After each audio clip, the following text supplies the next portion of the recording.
What's up, guys? I'm Teague. I came from California. Real short flight.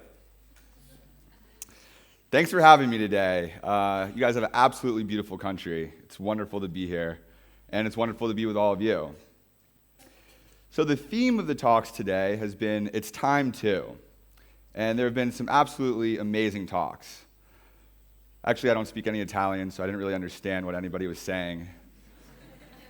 But the translators, shout out to the translators. You guys were awesome.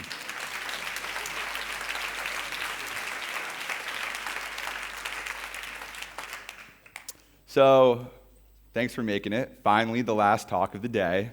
Good job, good job. Unfortunately, I probably have the most boring talk of the day about kindness. So, good thing we saved that for last. I'm kidding. Actually, what I want to share with you today, I feel like fits perfectly with our theme. It's time to make kindness cool. It's time to reintroduce a positive association to kindness.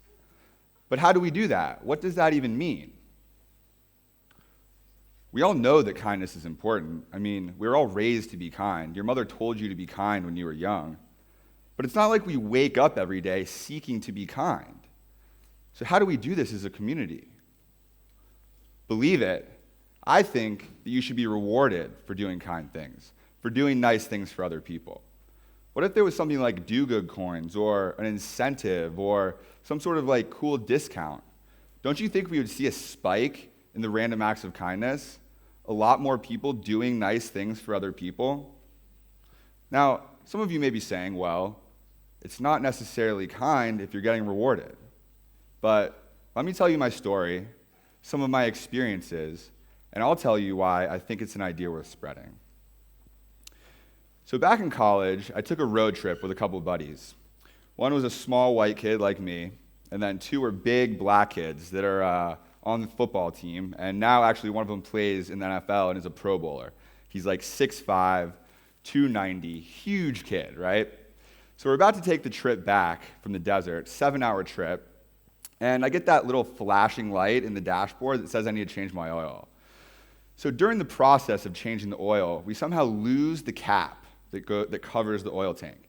You can't drive without it. What we end up having to do is walk 2 miles down the road to the closest auto dealership. Thank God for Uber these days. This was like 7 years ago.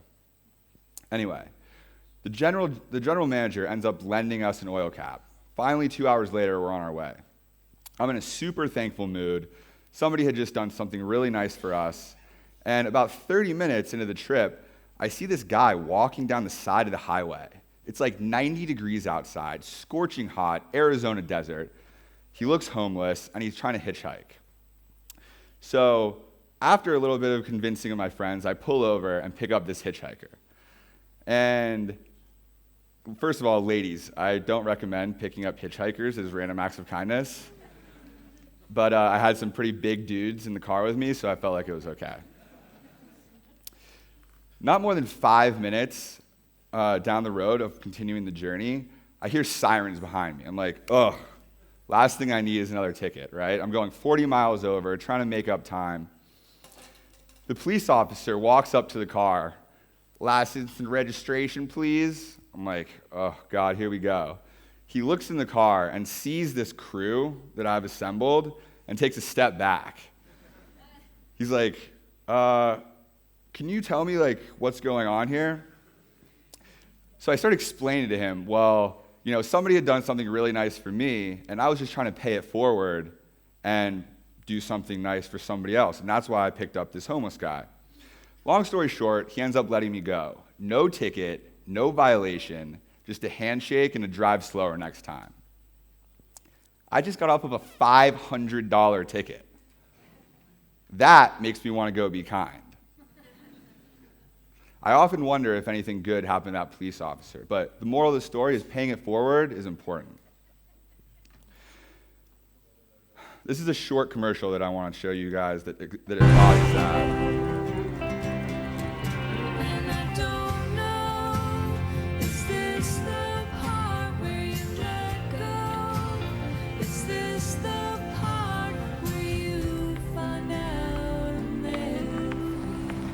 When it's people who do the right thing, they call it being responsible. When it's an insurance company, they call it Liberty Mutual. Responsibility. What's your policy? Liberty Mutual. Great commercial. It's unfortunate that that had to be an insurance company that made that, but it does the job. So there's a quote that I want to share with you that I feel like is really at the heart of the day. It's by Gandhi, who's somebody I definitely look up to. It's, "You may never know what results come of your actions, but if you do nothing, there will be no result." This is definitely true, 100% true. However, in the story that I just told you, I could see the results of my action, and it made me want to go be kind again. I feel like if you can see the result of your action, those actions then become habits. So there's two perceptions of kindness. There's how the world views kindness, and then how we as individuals view ourselves as kind. I'll tell you about the world first. It's important and it's necessary, but it's lacking. Even earlier today, I heard about how there's so much negativity on social media, and all these bad things are happening in the world. And I feel like that's really all that we see on the news and in our lives. But our world is moving so fast that sometimes we don't take a chance to take a step back and look around us and see who needs our help. Whether it's strangers, which are sometimes hard to help, but even our friends and family. If it's more than just a couple seconds of your time, we're so needy, so selfish, we're on Facebook all the time, we're reading fake news from Donald Trump. Will somebody just get him out of here, by the way? Seriously. God. That if it's just a couple seconds of our time, it's why should I waste my precious time to help you? Or what am I losing by doing this? There's not that be kind to be kind anymore. Now, when I was talking to Cinzia, the person who set this all up, actually, can I get a round of applause for Cinzia, please? Hey! Wonderful job. Absolutely wonderful job. Thank you. When I was talking to her before my talk, she told me that 6 million out of 60 million Italians volunteer on an annual basis. That is absolutely amazing. That is huge. You guys, kudos to you guys. Can I get another round of applause? Honestly, I wish that could be said for where I come from and for the rest of the world, but it's important that volunteering is big here, and I respect that. So, the other side is individuals, how we perceive ourselves. Everybody perceives themselves as kind. You're weird if you don't think that you're a kind person. If you think you're a mean person, you should probably go reevaluate some stuff in your life. But I want you to ask yourself one question. When's the last time that you went out of your way to do something genuinely kind for someone else? Seriously, ask yourself. I'll wait. I'm going to pick on somebody here. Actually, no, that'd be mean. But it's a really hard question to answer. I don't know how many of you actually answered it, but it's hard. Why? That's the problem. Of course, everyone likes to think of themselves as kind, but how many tangible actions do you have to quantify that?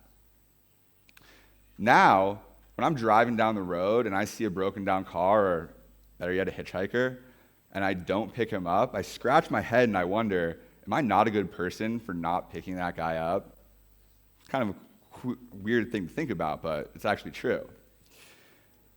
Something that I like to do, actually, come holiday season, is I go to the bank and I get $100 worth of $2 bills. In the US, it's a lucky $2 bill, right?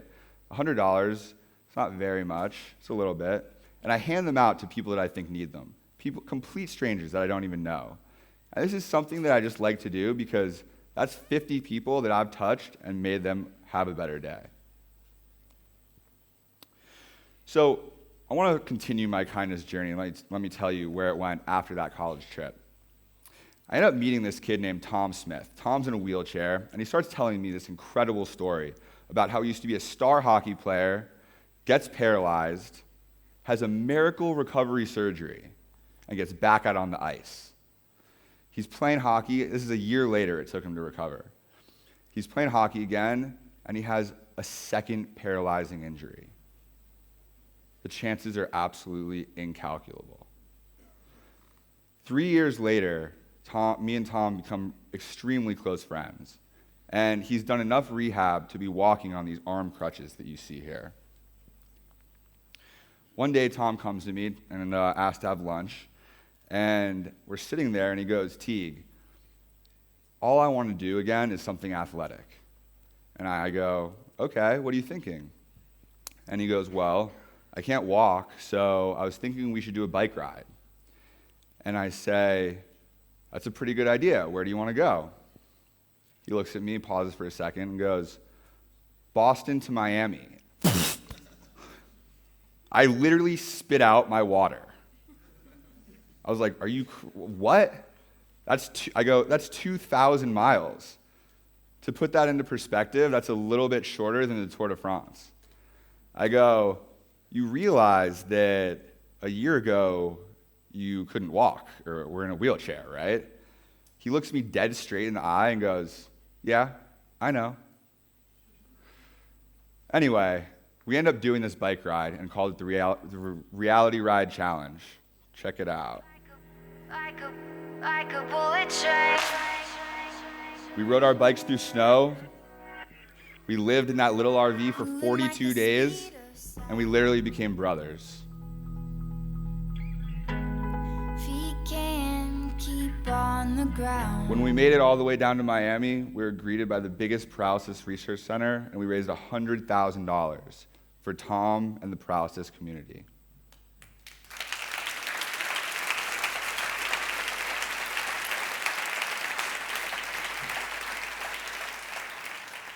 You know those Nike commercials that say impossible is nothing? They should make one about this guy. 2,000-mile bike ride from a wheelchair 2 years later. But what's inspiring about Tom, it's not that he struggled, it's that he didn't let his struggle get him down. He took his struggle and he said, "I'm gonna help other people because I can." That makes me want to be kind.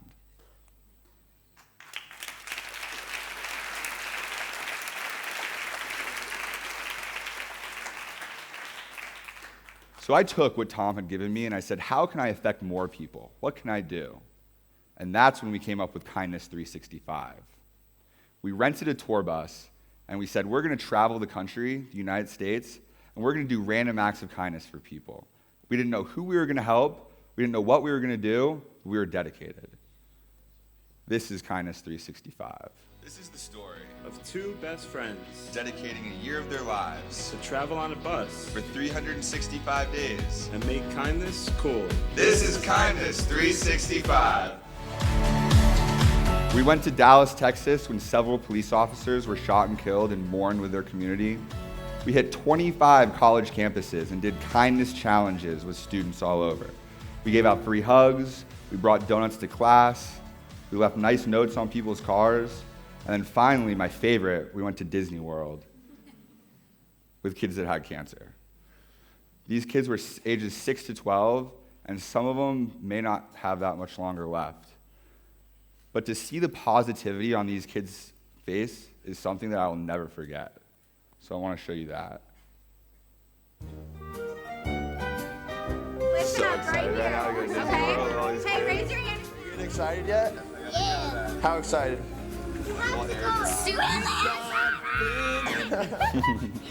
Kindness 365 comes to Disney World.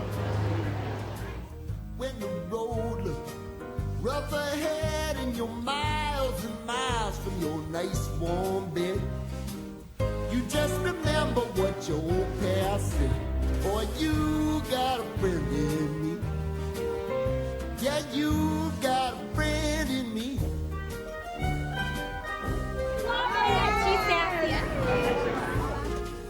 You got a friend in me.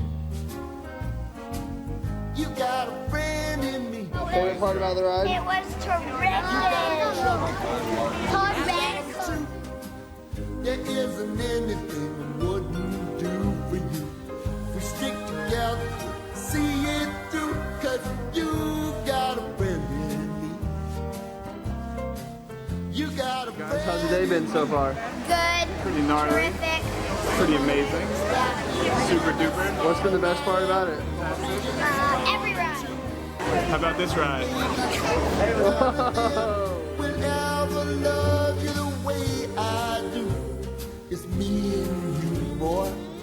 And as the years go by, How was it? 1 out of 10. Good. Good? Fun today, Isaiah? What was your favorite ride? Space Mountain? Did you get to hang out and meet a lot of cool people? Yeah, was I one of them? Yeah. you got a friend in me. Go get him! Go get him! You guys are too cool to hug us.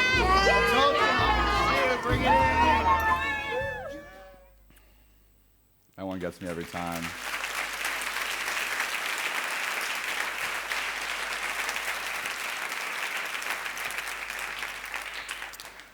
So, one thing I realized when we were traveling the country and we went to all these colleges is that even though I was doing as much as I could, it was really hard to get other people to be kind too. In the beginning, we only had like 5 or 10 students come out and do these kindness challenges with us. And what we decided to do was introduce an incentive, a $200, like something small, a $200 food and drink tab for the winning team that did the most random acts of kindness. And all of a sudden, we saw a skyrocketed engagement. Now we had 50, 70 kids out here doing these random acts of kindness on college campuses. And all the kids would have to post the random acts of kindness. They would take videos or pictures and post them to social media in order to get the points. And the ripple effect was tremendous. And that light bulb went off on my head. If you could picture, you remember when the Pokemon phase was going on and there was like thousands of people in Central Park like trying to find Pokemon? It was literally like that, except with kids giving free hugs on college campuses. Like, that just doesn't happen, right? So I said, how can we scale this? How can we affect 1,000 people or 1,000,000 people doing random acts of kindness? And that's when we came up with the third iteration of the journey. We decided to create a tech platform that allowed anybody to participate, anybody to do random acts of kindness and get rewarded. This is Kindness is Cool. This is how we're going to change 1,000,000 lives. Let me show you. So what it is first we sign into Facebook right here. We partner with brands that give us their products or experiences either for free or at dead cost, whatever it costs them to make, the very lowest, right? You can win Super Bowl tickets presented by Coca-Cola, and right here, a pair of Music Smart headphones, right? This is a product. Something that would typically cost $300, a lot of money. Now, if you do random acts of kindness associated with their mission, you can get for $75, right? So every random act of kindness has a percentage discount that you get, and if you do all of them, then you get the product for 75% off. So we'll click here on this one for 20% off. If I write a short rap song for a teacher, give it to her, and present it to her, that's something that would make a teacher's day, right? So I'll click complete here, and this is something that I've pre-recorded. I'm not going to show you guys my rap song, because that's actually embarrassing. I write a short caption in the hashtag, kindness is cool, and music spreads love, because the brand needs to benefit as well, right? And then thank you for being kind and helping make the world a better place. So now I can get everybody involved. Now we can have thousands of people doing random acts of kindness. And yes, you're getting a prize, but this accomplishes 2 things. One is that the random act of kindness is still being done. If we get thousands or millions of people to do this, we're going to see a huge spike in the random acts of kindness, right? The second thing is being kind actually feels really good. Once you do it, it's the feeling that's the reward. And then if you do it over and over, and you touch that many people's lives, that's when it becomes a habit. You are what you repeatedly do. Now you become a kind person, right? So I want to finish with this. In the beginning, it might be about the headphone, but in reality, it's not about that at all. Eventually, people will start being kind to be kind. And then they say, oh, whoa, my life is better now. Good things are happening to me because I'm kind. And now you see the ripple effect going a really long way, because kindness in and of itself is rewarding. So I want to finish with this.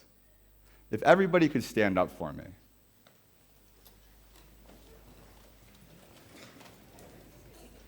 Everybody.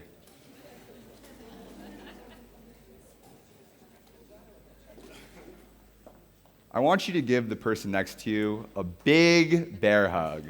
A long, big bear hug.